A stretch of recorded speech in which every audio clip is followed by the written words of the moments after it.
Nicolas Normand, bonjour.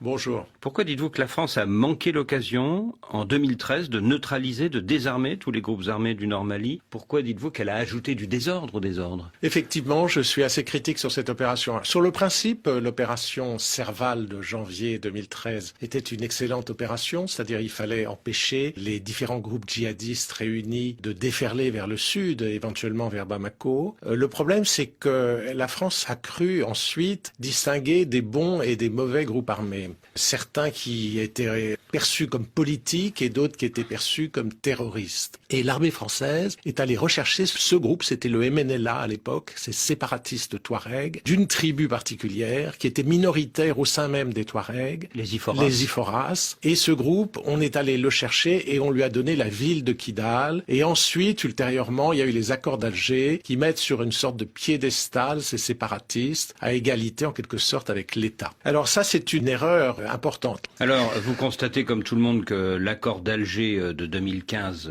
n'est pas appliqué, notamment au niveau du désarmement. Et vous dites que les groupes Touareg Iforas, qui contrôlent la ville de Kidal notamment, ont intérêt à ce qu'il ne soit pas appliqué, ont intérêt au statu quo, et que c'est l'une des raisons pour lesquelles, dans les zones qu'ils contrôlent, eh bien, l'année dernière, ils ont fait voter massivement pour la reconduction du président Ibeka. Alors effectivement, les groupes ex-rebelles signataires de l'accord d'Alger ne sont pas mécontents des lenteurs de l'application de l'accord d'Alger. Le problème de cet accord, si vous voulez, c'est qu'il est un peu signé avec des seconds couteaux quand même, c'est-à-dire des séparatistes et des groupes, curieusement, anti-séparatistes pro-Bamako, qui sont quand même des groupes armés. En fait, c'était des rivalités inter-Touareg au départ, entre les Iforas nobles et le tiers-état Touareg qu'on appelle les Imrad. Les Imrad, ce tiers-état, était pro-Bamako pour résister au pouvoir féodal de la noblesse Iforas, qui elle était séparatiste en bonne partie pour pouvoir résister elle-même à la démocratisation, au pouvoir du nombre et au pouvoir de l'égalité et de statut entre les nobles et le tiers-état. Donc je pense que la rébellion Touareg était avant tout une défense de privilèges féodaux d'une minorité de Touareg dans la région de Kidal. Le problème de l'accord d'Alger, c'est qu'on a donné un statut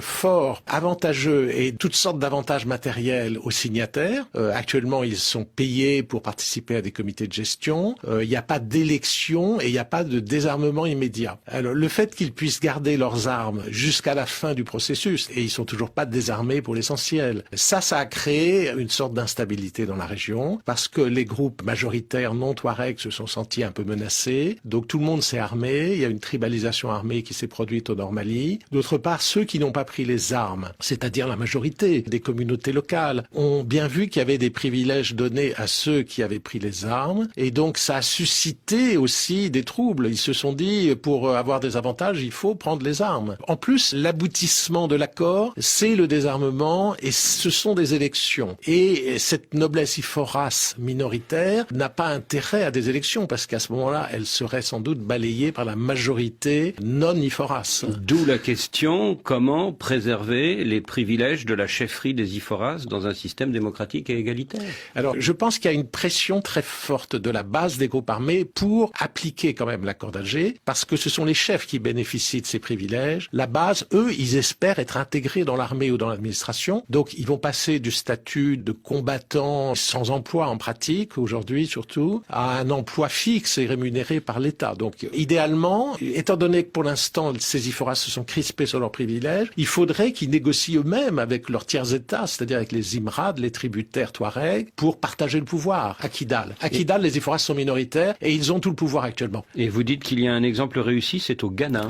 Oui, c'est-à-dire qu'au Ghana, si vous voulez, de façon plus générale, c'est un peu le problème de la transition entre les pouvoirs traditionnels et la démocratisation. Au Ghana, c'est un exemple de réussite où les chefs traditionnels ont gardé certains pouvoirs locaux, fonciers, juridiques. Alors on peut s'inspirer de ça, c'est tout à fait possible. Et vous écrivez que la stratégie actuelle de la France et de l'Europe, c'est-à-dire faire converger au Nord Mali l'action militaire et le développement, eh bien ça ne suffit pas. Il faut développer l'État régalien. Vous dites que dans les forces de sécurité maliennes, il n'y a actuellement que 16 000 personnes. Oui, c'est-à-dire d'une façon globale, si vous voulez, l'approche, elle est simple. simpliste, si vous voulez. On applique toujours la même formule, pas seulement au Mali, mais également en RDC ou en République centrafricaine. Il y a des troubles, on envoie une sorte de corps expéditionnaire. C'était Serval devenu Barkhane au Mali, c'était Sangaris en Centrafrique. Et ensuite, on fait une élection précipitée du président de la République qui est censé redonner une légitimité au pouvoir. Et ensuite, on met des casques bleus pour gérer le tout. Et en fait, le tout, c'est un chaos en général. Il faut sortir de cette approche simpliste et comprendre un peu les causes du problème. Les causes du problème, c'est que l'État malien, ou évidemment l'État de Centrafrique, s'est effondré parce que c'est un État très fragile et que finalement l'aide au développement elle-même a contribué à sa fragilité puisqu'elle a contourné l'État en s'adressant directement à la population. On n'a pas vu que l'armée s'affaiblissait, était insuffisante pour tenir tête à des groupes armés. On n'a pas vu que la police ne fonctionnait pas bien. On n'a pas vu que la justice ne fonctionnait pas non plus, ne s'appliquait pas dans les zones périphériques et que donc beaucoup de zones étaient une sorte de Far West sans shérif, de friches étatiques, de zones sans contrôle. À ce moment-là, des groupes armés prolifèrent. Tous ces groupes se développent lorsque l'État est faible et ne contrôle plus son territoire. Donc je crois qu'il ne s'agit pas de traiter militairement et ensuite apporter du développement, ça c'est trop simpliste. Il faut traiter le problème de la fragilité de l'État et de ses services fiscaux, parce que sans fiscalité, évidemment, on ne peut pas payer une armée, une police et une justice, et ni une éducation nationale, évidemment. Vous qui avez été ambassadeur de France à Bamako, mais aussi à Dakar, à Brazzaville, vous balayez l'actualité africaine de façon très approfondie dans le grand livre de l'Afrique, que vous venez de publier aux éditions Erol. Vous dites à un moment que le facteur ethnique est souvent une construction politique de la part d'entrepreneurs identitaires, mais en même temps vous reconnaissez qu'il existe ce que Freud appelait le narcissisme des petites différences. Oui, alors j'essaye de remettre à sa place en quelque sorte le facteur ethnique qu'on a tendance souvent à grossir de la part des analystes en Europe. Même à la limite, le mot ethnie est presque réservé à l'Afrique, alors que le phénomène du multiculturalisme existe partout, n'est-ce pas? Il y a 6000 langues sur la planète, il y a moins de 200 États. Tous les pays sont multiculturels, en fait. Alors, il y a des tensions qui existent au sein même de notre psychologie. Freud a expliqué qu'on avait des pulsions de violence et que celles-ci pouvaient se focaliser sur des petites différences ethniques, par exemple, culturelles, linguistiques. C'est ce qu'il appelle le narcissisme des petites différences. Mais j'essaye dans mon livre d'analyser